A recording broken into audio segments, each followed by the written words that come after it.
Hello students, how are you. हमें उम्मीद है कि मैंने जो पिछला लेसन दिया था, जो वीडियो में बताया था सप्तक के बारे में, वो आपको सीख लिए होंगे, उसे देखे होंगे और उससे ज्ञान हासिल किए होंगे। मैं पिछली बार बताया था सप्तक के बारे में, संगीत में कितने सप्तक होते हैं, तो मैं एक बार फिर से बता देना चाहूँगा, आपको रिवीजन हो जाएगा कि संगीत में 3 प्रकार के सप्तक माने गए हैं: सप्तक, मध्य सप्तक और ताड़ सप्तक। एक सप्तक में मैं बताया था कि 12 स्वर रहते हैं, फिक्स हैं, जिसमें कि 7 शुद्ध स्वर और 5 विकृत स्वर। तो आज मैं उन्हीं 12 स्वर, 7 शुद्ध स्वर और 5 विकृत स्वरों के बारे में बताने जा रहा हूँ। क्योंकि एक सप्तक में 12 स्वर होते हैं, 7 शुद्ध स्वर एवं 5 विकृत स्वर। आपके मन में यह प्रश्न उठता होगा कि स्वर तो संगीत में 7 ही हैं, फिर ये 12 कैसे? तो मैं बताना चाहूँगा बच्चों कि संगीत में स्वर 7 ही है, सा, रे, ग, म, प, ध और नी। लेकिन इन्हीं 7 स्वरों में 5 स्वर ऐसे हैं जो कि रे, ग, म, ध, नी शुद्ध भी हैं और विकृत भी। मतलब इनका स्थान अपने जगह से, शुद्ध स्वरों के स्थान से आगे या पीछे, थोड़ा सा एक स्वर आगे या पीछे इसका हुआ है, इसलिए इसे विकृत स्वर कहा गया है। इसलिए इसका टोन भी अलग है। आप जब गाएंगे तो इसका टोन अलग निकलेगा। तो शुद्ध स्वर 7, सारे गामा पद नी मैं पहले बता चुका था। आज मैं आपको शुद्ध स्वर के 7 विकृत स्वर बताऊंगा। आप ध्यान से सुनेंगे। जैसे कि सा, रे, ग, म, प, ध, नि। सा, रे, ग, म, प, ध, नि। फिर सा, सा, तार सप्तक का सा आ गया। मैंने बताया था मध्य और तार सप्तक। सा, रे, ध, प, म, ग, रे, सा। इस तरह से ये 7 स्वर हुए और शुद्ध स्वर हुए। और इसके बाद अब 5 विकृत स्वर आएंगे। तो इसके शुद्ध स्वरों की पहचान है कि स्वर के ऊपर या नीचे किसी प्रकार के चिन्ह या बिंदु ये नहीं रहता है। तो कोमल स्वर या विकृत स्वर, विकृत स्वर में 4 स्वर हैं, रे, ग, म, ध, नि। इन्हें कोमल स्वर भी कहते हैं। और एक स्वर है म, जिसे कि तीव्र म कहते हैं। तो मैं यह बताना चाहूंगा कि इस विकृत स्वर की पहचान क्या है। आप कैसे पहचानेंगे? कहीं नोटेशन दिया हुआ है गीत के लिए या कहीं पर लिखा हुआ है, रागों में प्रयोग किया गया है, तो मान लिया जाए, कैसे आप समझेंगे देख कर कि यह विकृत स्वर है या शुद्ध स्वर है? तो शुद्ध स्वर तो पता चल जाएगा, लेकिन विकृत स्वर आप अगर नहीं जानेंगे तो पता नहीं चलेगा। तो मैं बताना चाहूंगा कि विकृत स्वर के नीचे एक लकीर होता है दिया हुआ। जैसे रे के नीचे छोटी सी लकीर, ग, म, ध, नि। तो रे, ग, ध, नि के नीचे छोटी लकीर होती है, जिसे कि कोमल स्वर कहते हैं। इसे विकृत स्वर को कोमल स्वर भी कहा जाता है।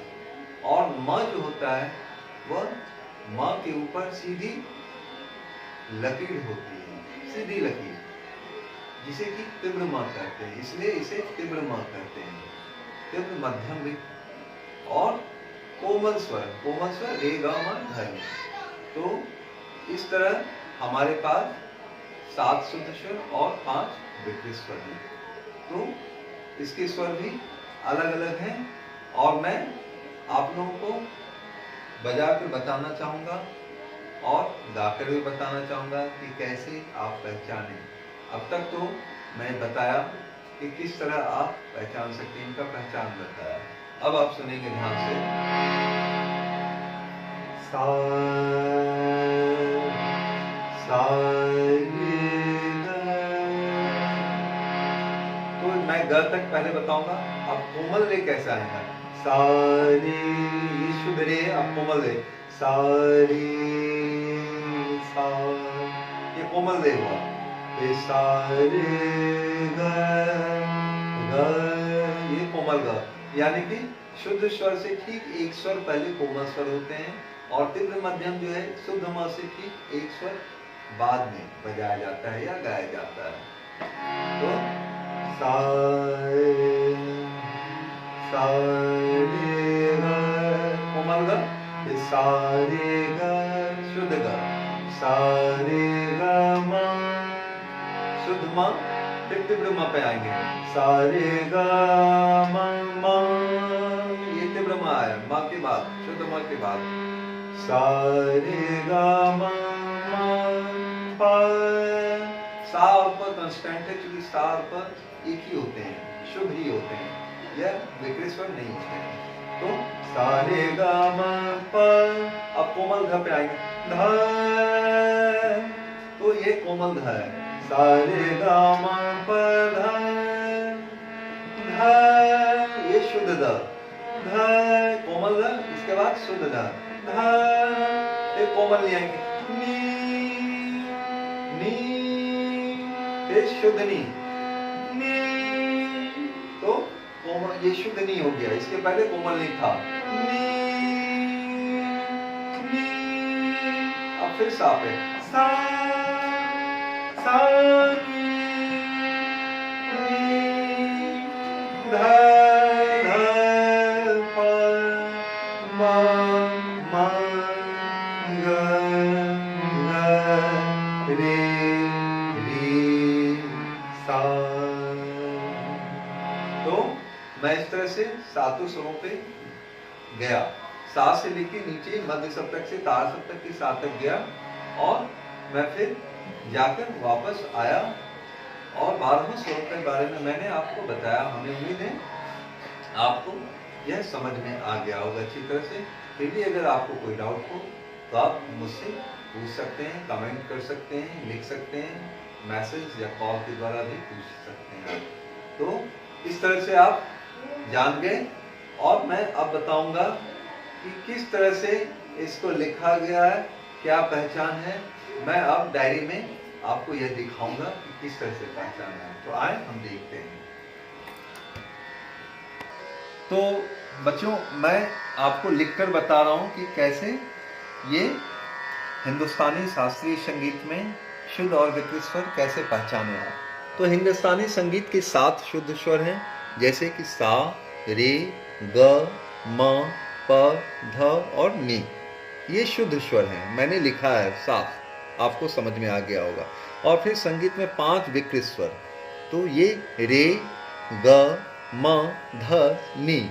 मैंने बात बताया था आपको कि विकृत स्वर के नीचे लकीर होती है, जैसे देखिए रे के नीचे लकीर है तो ये कोमल रे हुआ, ग के नीचे लकीर है कोमल ग, म के ऊपर लकीर है तो तीव्र म, ध के नीचे लकीर, नी के नीचे लकीर, तो ये कोमल ध और कोमल नी। यानी कि इस तरह से इनमें रे, ग, ध, नी कोमल स्वर हैं। और म जो है देखिए ऊपर लकीर है सीधी खड़ी लकीर, ये इसलिए इसको तीव्र म कहते हैं। अर्थात कोमल स्वर के नीचे लकीर, जैसे ग, ध, नी लिखा गया है, उसी तरह तीव्र स्वर के ऊपर खड़ी लकीर जैसे म के ऊपर दिया गया है। तो आप इस तरह से आपको समझ में आ गया होगा कि किस तरह से शुद्ध स्वर और विकृत स्वर को पहचाना जा सके। तो स्टूडेंट, हमें उम्मीद है आपको यह बिल्कुल अच्छी तरह से समझ में आ गया होगा। फिर भी कोई डाउट हो तो आप हमें पूछ सकते हैं। तो इस तरह से 7 शुद्ध स्वर और 5 विकृत स्वर मैंने आपको बताया। अगर आपको यह वीडियो अच्छा लगेगा तो आप इसे लाइक करेंगे और अपने अधिक से अधिक दोस्तों को और संगीत प्रेमियों तक पहुंचाएंगे, शेयर करेंगे और इस लेसन को जरूर लर्न करेंगे। इससे पहले के दिए गए लेसन को भी आप लर्न करें, क्योंकि यह लेसन जो मैं आज बताया हूँ ये बहुत ही इम्पॉर्टेंट लेसन है संगीत के लिए, संगीत सीखने वालों के लिए। क्योंकि जब तक आप शुद्ध स्वर और विकृत स्वर को नहीं पहचानेंगे, नहीं जानेंगे, तब तक आप संगीत नहीं सीख सकेंगे। क्योंकि आपको आगे मैं कोई भी गाने को नोटेशन दूंगा, कोई भी राग का नोटेशन दूंगा, बताऊंगा, तो आप कैसे उसे रियाज करेंगे, कैसे प्रैक्टिस करेंगे, ये आपको, इसलिए इसका ज्ञान जरूरी है। तो आप जरूर इसे सीखें, जरूर रियाज करें, प्रैक्टिस करें, ताकि मैं आपको आगे जो बताऊं उसे आप जरूर अच्छे से समझ पाएँ। तो हमें उम्मीद है आप अच्छे से मेहनत करेंगे और अच्छे से मन लगाकर संगीत सीखेंगे। धन्यवाद।